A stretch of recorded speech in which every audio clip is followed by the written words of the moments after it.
You're listening to the Stephen A. Smith Show podcast. Number to call up as always is 888.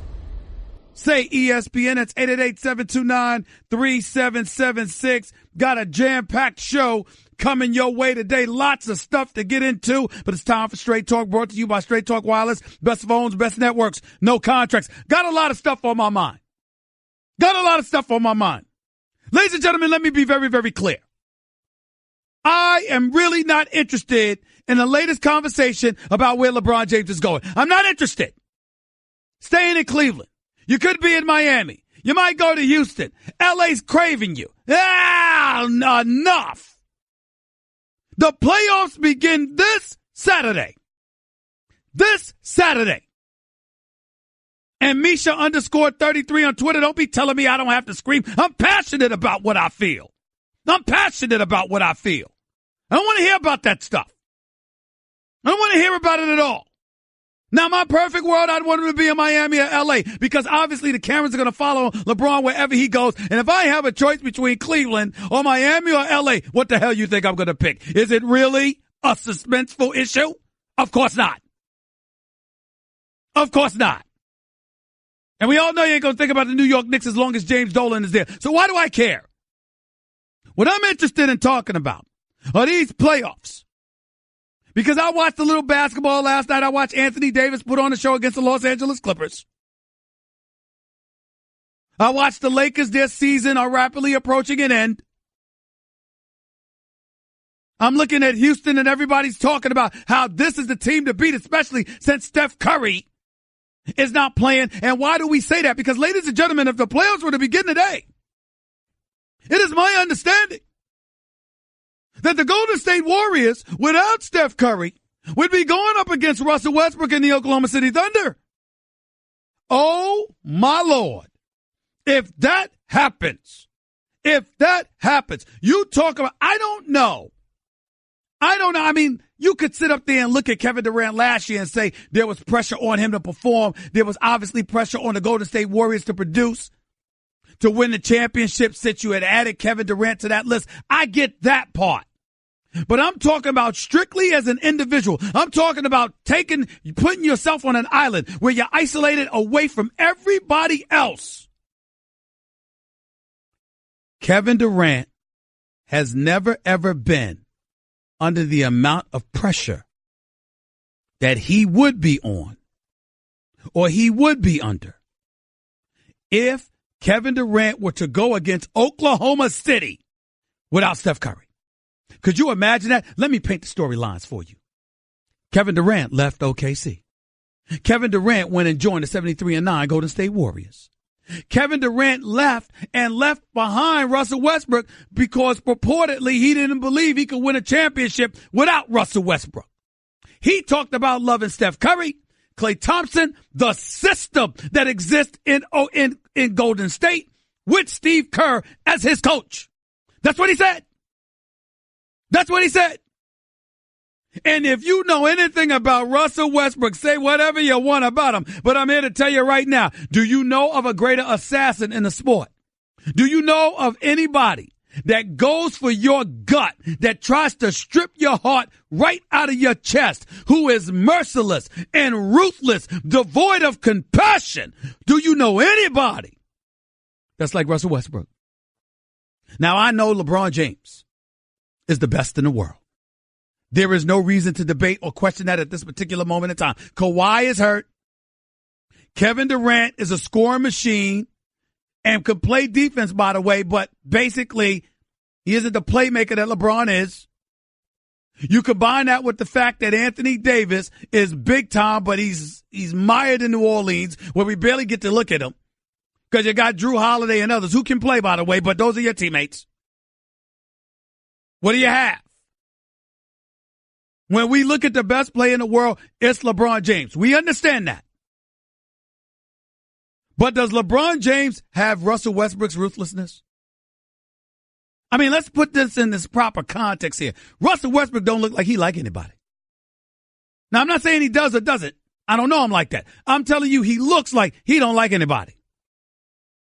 And I'm trying to tell you right now, that brother and what he was subjected to because of the departure of Kevin Durant. Kevin Durant is in Golden State without the services of Steph Curry for a first-round matchup against Russell Westbrook. Lord have mercy. Lord have mercy. I mean, you can't make this up. And everybody up there that want to sit up there, guys like my man Max Kellerman talking about there's more pressure on Russell Westbrook. Oh, shut up. Nonsense. Nobody expected Russell Westbrook to win anyway because Carmelo and Paul George haven't been what we thought they would be. No disrespect. Got love for both of them. And I know they both can play. But Carmelo Anthony is 33 years old and has been looking it to some degree. And Paul George has had some big games, nationally televised games this year, where he didn't show up offensively. And when we think about the big three that's in Oklahoma City, we haven't looked at a big three. We've seen a big two, sometimes a big 2.5, but rarely have we seen all three put the NBA on hold and say, look, here we are. We haven't seen that from the Oklahoma City Thunder this year. And chances are, when all of this is said and done, all of this noise from Kevin Durant leaving the year before and Russell Westbrook left to hold the bag by himself with Victor Oladipo, who we now know is an all-star, to this year where Kevin Durant had a big three. I'm sorry, not Kevin Durant, Russell Westbrook had a big two, big three. Do y'all realize that the Oklahoma City Thunder are on the verge of getting bounced out in the first round for the second straight year? If we really, really put things in its proper perspective, can we get down to brass tacks on this issue? Carmelo Anthony ain't going to waive his contract because he's due to get paid $28 million next year. He's going to opt in. He ain't going to opt out of that deal because ain't nobody knocking down his door to give him $28 million. Paul George, for all intended purposes, as close as he is with Russell Westbrook, may still want out after this year so he can get to L.A. where he always wanted to be. But if you Magic Johnson and those boys, you got to be asking yourself the question, is this brother worth $175 million? I think he is. I think he is. But has he been playing like that consistently? The answer would be no. Somebody at Cleveland _A_Smith, my brother from another mother. What's up, my man? What's up, my peeps? Listen to me. I'm just trying to break it down to y'all. Paul George has been inconsistent. Still great, but been inconsistent. No way around it. And then you look at it from this perspective. Kevin Durant, even though you don't have Steph Curry, you got to return to Oklahoma City. You got to go against Russell Westbrook. He's got some help in Paul George and Melo, who have their own expectations, regardless of everything that I just pointed out. On top of all of that, you're Kevin Durant. You're one of the top 3 players on the planet. You got Klay Thompson, one of the greatest shooters we've ever seen, still as a sidekick. Draymond Green is no scrub. He's the ultimate utility dude. Iguodala has a ring. Sean Livingston has a ring. David West has a ring. JaVale McGee actually looks like he has a purpose half the time. And don't get me started with Mr. Undercutter himself, Jaja Pajulia. San Antonio understands and feels my pain with that one. So here's where we are. Don't tell me it ain't going to be more pressure on Kevin Durant. It most certainly will. And it is inescapable. We can't get around it. Let's not even try. 888-SAY-ESPN. It's 888-729-3776. By the way, if you're Houston, whether it's Minnesota or Denver as the number 8 seed, beware. Because let me tell you something right now. Even though Thibodeau has done a good job, and I'm a fan of Jimmy Butler and Karl Anthony Towns is a stud, I'd actually rather see Denver. These brothers have come out of nowhere. I think they've won like 6 straight. They've been balling. They've got good guards. Not to mention the fact they're like cardiac kids. They have absolutely nothing to lose. And they would enjoy playing the up-tempo style that Houston plays. And this kid Jokic, I mean, come on now, he can ball. So it would be interesting to see what happens. You got some people out there. I believe Houston's going to the conference finals. I believe it's going to come down to a 7-game series against them at Golden State. But you do have people out there who believe Houston Rockets are going to choke. So Harden's got some pressure. CP3, who has never played in a conference finals in his career, has some pressure. So it's going to be real interesting to see how that unfolds. But I'm paying attention to all of this because I'm starting to get excited. I don't give a damn about where the hell LeBron James is going. I care about where he's at. We asked the question on First Take this morning. You know my television show airs every weekday morning, 10 a.m. Eastern, 7 a.m. Pacific, ESPN. We asked the question this morning about who should Cleveland want to face most in the first round of the NBA playoffs after LeBron put on another show at the Garden in New York last night. Had on a nice-looking blazer, by the way, over the hoodie. I liked it. It was stylish. But I digress. My point is, we had that discussion. And when we had that discussion, you know who my choice was? The Washington Wizards. My God, what a disappointment the Wizards have been. I know they're going to the playoffs. I don't know if they deserve it. They've lost 4 straight, 5 of their last 6, 8 of their last 10 games. And I'm looking at the Washington Wizards right now with the return of John Wall. I mean, they've lost to Atlanta. They've lost to New York. They've lost to Detroit. What the hell is going on in the nation's capital? I love Bradley Beal as a person and as a player. A worthy all-star. John Wall is a great two-way player as far as I'm concerned, an absolute stud. Somehow, some way, they're allergic to prosperity when it counts in the fourth quarter. I mean, what is going on? Inquiring minds want to know. I don't get it. I don't understand it. I expected a lot from the Washington Wizards. Now I know they're going home in the first round. Because chances are they're going to play Toronto in the first round series. And Toronto absolutely, positively cannot lose. If Toronto loses to anyone other than, first of all, if they lose to LeBron, it's going to be bad. Considering the way everybody's been talking about Toronto this year. They're the number 1 seed. They eclipsed the Boston Celtics. I mean, look at the DeMar DeRozan, Kyle Lowry, Valanciunas, Serge Ibaka, Dwayne Casey's coach. A phenomenal coach. I know he is. But they were all saying this stuff. They were all saying it. Here's my thing. It'll be bad if you lost to LeBron. You absolutely, positively cannot lose to anybody else in the Eastern Conference if you are the Toronto Raptors this year. You could have lost to Boston, but Kyrie went down. You can't lose to Boston without Kyrie Irving and Gordon Hayward. You can't lose to the Wizards in the first round or the Milwaukee Bucks and the Greek Freak if you end up facing them. You can't do that. Not if you're Toronto, not if you're legit. So this is the kind of stuff that we got to pay attention to. This is the kind of stuff that we have to realize cannot be tolerated. We got to hold them accountable as well. Now, I expect LeBron James to run roughshod over them. But here's the interesting part that I will say about LeBron James here. Do y'all understand that LeBron James is under very little pressure? Think about this. Look at how slick this brother is. And I say it affectionately with admiration. It ain't an insult. LeBron James is slick somebody, man. I don't know if y'all know this. Looking at my producers, Cat Newton, no John, y'all don't understand how slick LeBron is. LeBron can give lessons in this stuff. First of all, he wants to control the narrative of everything. He plays well, he's talking basketball. He plays badly. Well, I just care about the kids. You know, I just want to be the right role model to the kids out there. Kids matter a great, great deal to me, and I'm just trying to set a shining example, you know, for other kids to follow. My kids, kids out there, the youth of America. That's what I want. When he has a bad game, that's a conversation. Which is why I said something about it, because I get tired of it. Because my attitude is we can't talk basketball, and I don't blame LeBron. Because here's the deal. We got a whole bunch of wusses out there that sit up there, and the second somebody is critical of him in any way, how you gonna sit up there and say this about LeBron?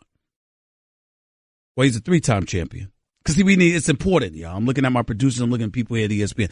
It's important, y'all. Nuna, I don't know if you knew this. It's incredibly important that we mention this stuff about LeBron. John, is incredibly important that we mention this stuff about LeBron. It's just very important, ladies and gentlemen. LeBron James is a good man. LeBron James is a great husband. LeBron James is an absolutely fabulous daddy. LeBron James is a great basketball ambassador. He's an iconic brand. He's a wonderful role model. Did I miss anything? Because when I'm talking basketball, I want to have the right to talk basketball without everybody saying I'm hating on him. Did anything that I just say sound like hatred on LeBron James? I just want to make sure I get it out my chest. I just want to make sure I get it off my chest. I said, let me make sure I didn't leave it out because I got folks. I got folks listening to me on Twitter and Facebook and Instagram and all of that stuff. I want everybody. This is the Stephen A. Smith Show, ESPN Radio, 1 to 3 p.m. Eastern Time every weekday, 10 a.m. to noon Pacific. ESPN Radio, 250 plus markets across the country. Sirius XM Channel 80. I want to make sure. Because don't hold my producers responsible. Don't hold ESPN responsible. This is me talking. Just me. I just want to make sure I'm fair. Great dad, great husband, great son, great friend, great basketball ambassador, great role model. Did I leave anything out? Is there a masseuse or somebody who gives pedicures that I need to make sure I mention? Because every time I say something remotely critical, I can't talk about the man's basketball game. I said he didn't deserve league MVP. Everybody losing their damn mind. James Harden's 15 games better, averaging 30, has been a model of consistency. And more importantly, had a superstar who wanted to come play with him as opposed to a superstar that wanted to leave from playing with him. No dysfunctionality in Houston, nothing but dysfunctionality in Cleveland. But I'm supposed to give LeBron James an MVP. Hell no, I'm not doing it. LeBron James is the best player in the world. His numbers are great. He will play a game tonight or tomorrow night, and it will be 82 games, all 82 games that he's played at the age of 33, his 15th year in the league. It is phenomenal. But I recall Cleveland being on a roller coaster ride all year long. LeBron didn't have nothing to do with that. I'm just making that up. That wasn't James Harden. I am on the record. I think James Harden and the Houston Rockets, if Steph Curry is healthy, will lose to the Golden State Warriors. I think James Harden is the MVP. I don't think anything or anyone should be able to take it away from him. That includes Anthony Davis and LeBron James and Russell Westbrook. Period. That's right. I said it. We're talking basketball, ladies and gentlemen. Fresh Kings 23S. I see you, baby. I like the fact you agreeing with me. Way to go. Shows your wisdom as a basketball mind. I'm not playing. This is what it's about. And we got to stop playing games and we got to start talking basketball. We got to start talking sports and stop letting people camouflage issues by bringing in your personal emotions. It's just like with Ben Simmons and the Donovan Mitchell Rookie of the Year debate. Donovan Mitchell ain't the player that Ben Simmons is. I know that. I know that Ben Simmons is the truth and a half. I know that Ben Simmons is a jump shot away from being LeBron James part deux. I get all of that. He doesn't deserve Rookie of the Year over Donovan Mitchell. Donovan Mitchell is a rookie who has been the number one option on the Utah Jazz all year long. One could argue he's been the only option for the Utah Jazz. He didn't have Joel Embiid. He didn't have J.J. Redick. He didn't have Bellinelli and other shooters around him. That's just the truth. Ben Simmons hasn't attempted a three-point. He hasn't hit a three-point shot all year long. He's like 0 for 7 from three-point range. He doesn't have any jump shot to speak of. Now he can get to the hole at will. He's a phenomenal player, a superstar in the making. I love this brother, Ben Simmons. I would take him over Donovan Mitchell any day of the week as a player. In terms of their production and the responsibility, Ben Simmons ain't in the West. Ben Simmons ain't the number one option. Ben Simmons has Joel Embiid. And Donovan Mitchell still got the Utah Jazz as a 4th seed in the Western Conference. What's wrong with y'all? What on earth is wrong with y'all? If you don't know, you better ask somebody. Now, Ben Simmons will probably get it. I'm no fool. He's got the shine. He's got the cachet. He's in the Philadelphia market, not Utah. He's box office already. All of that is true. Ben Simmons, his ball handling skills, his basketball prowess, his IQ, the whole nine. Ben Simmons is special, y'all. I would never take him over Donovan. I would never take Donovan Mitchell over him. But I got news for you. Donovan Mitchell is pretty much all Utah has.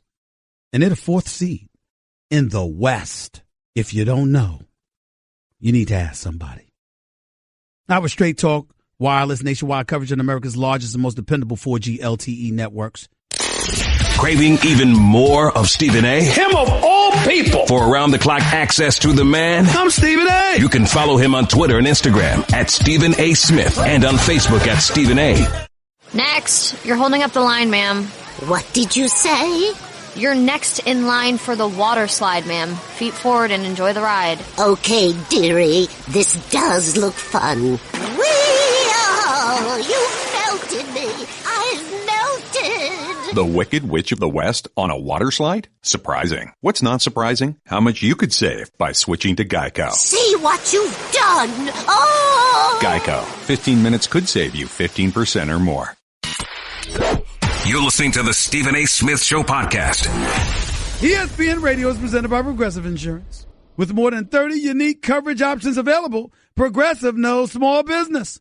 Learn more at progressivecommercial.com. Plus, with ESPN Radio and TuneIn, you've got the MLB season in the palm of your hands. Listen to MLB games on ESPN Radio on the TuneIn app and check out how TuneIn Premiums gives you every home call of every team all season long.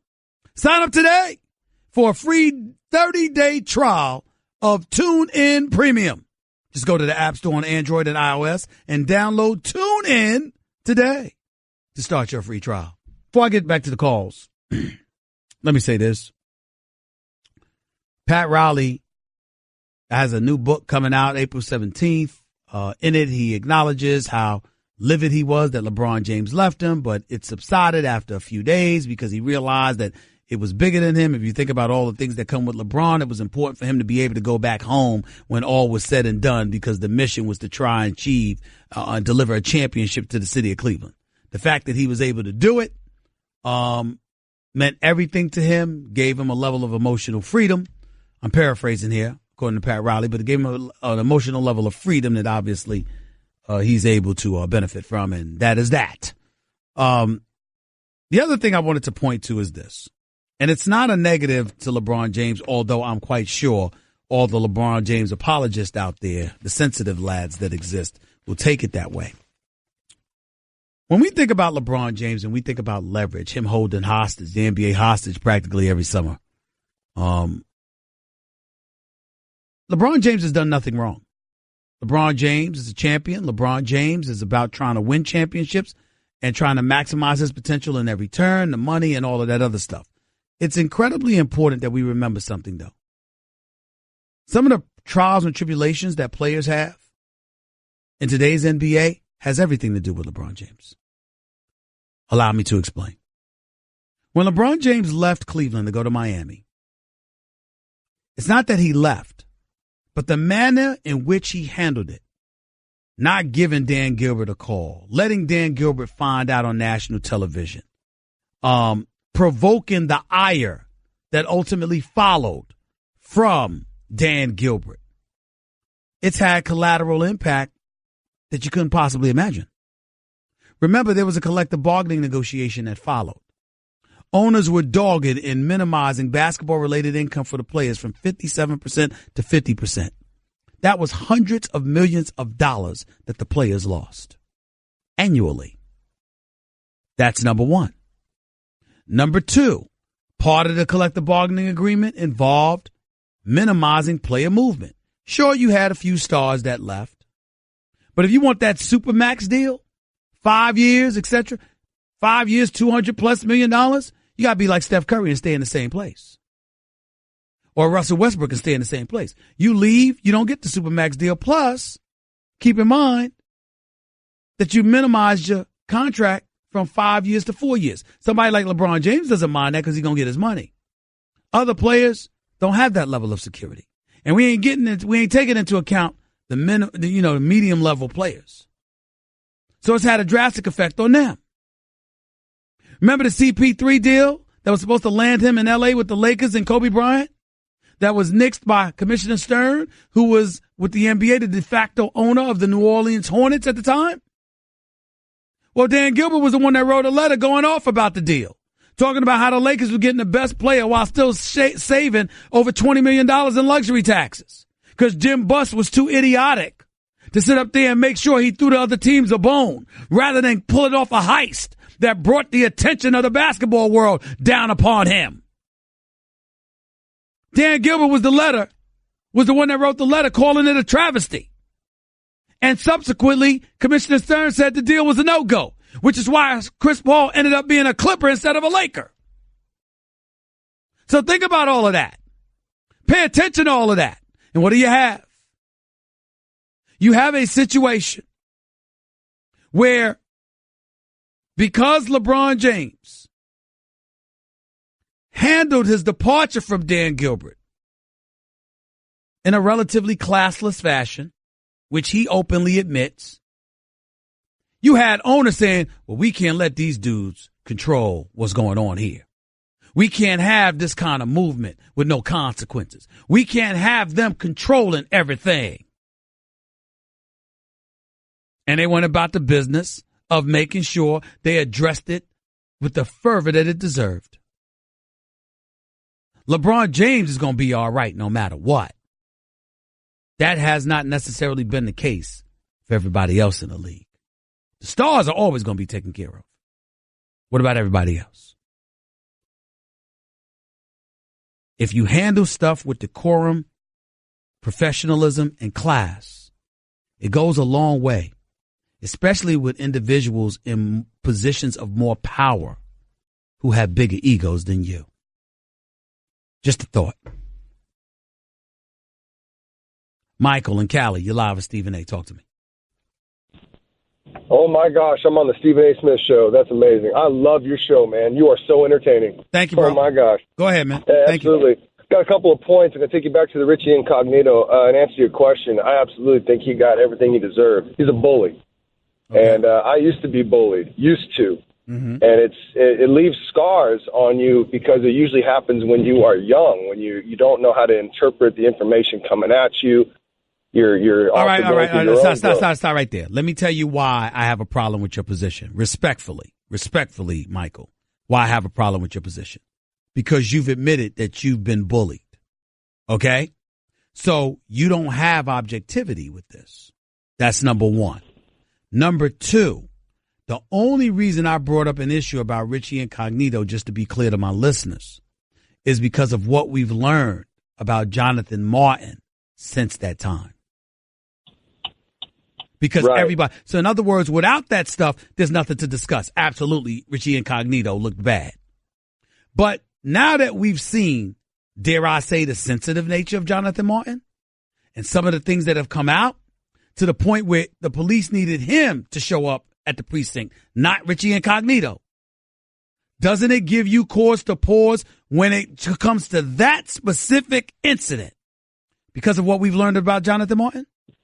I would say that I definitely come from a biased sense of being bullied before, and therefore I have a more empathetic heart and understanding of what Jonathan Martin has to deal with with his own demons. I don't give him any kind of pause or credit or I don't give him a leeway to do what he did. I think he just needs to man up and face his own demons and figure that out. And that's a tougher road to take than it is for a bully to figure out that you're just he's a big jerk that treats people inappropriately. All right, but here's my question to you, Michael. Based on how Jonathan Martin has reacted, how do we truly know he was bullied by Richie Incognito when we have players in the National Football League, half of whom are white, by the way, that said they didn't see, half of who are black, by the way, who said they didn't see any issue with Richie Incognito. Richie Incognito didn't deserve the shrapnel of criticism that was aimed in his direction. They actually said this stuff. I can answer that question easily because the stories that Jonathan Martin described, like his experiences, the things that he said, were very much on par with people who have been through those situations. You know what? That's very fair, Michael. Michael, that's very fair because, like you said, you've been bullied. So when you bring that part up, that's a very valid point on your part. You would be qualified to dissect that the way that you did and to come to that conclusion. I appreciate the call, buddy. Thank you so much, and I appreciate you listening to the show. By the way, when was the last time you all checked your credit scores? Know what they are now? Not from a year ago. With Credit Karma. The best thing about Credit Karma is always free and there's no credit card needed. Just go to creditkarma.com or download the Credit Karma app. Learn what affects your scores and what you can do to improve them. Once you know where you stand, Credit Karma helps you figure out your next move. And Credit Karma also offers free credit monitoring. Visit creditkarma.com. That's KARMA.com or download the app now. That's creditkarma.com. That's just a sample of what you'll hear on the Stephen A. Smith Show. Weekdays at 1 p.m. Eastern on ESPN Radio and the ESPN app.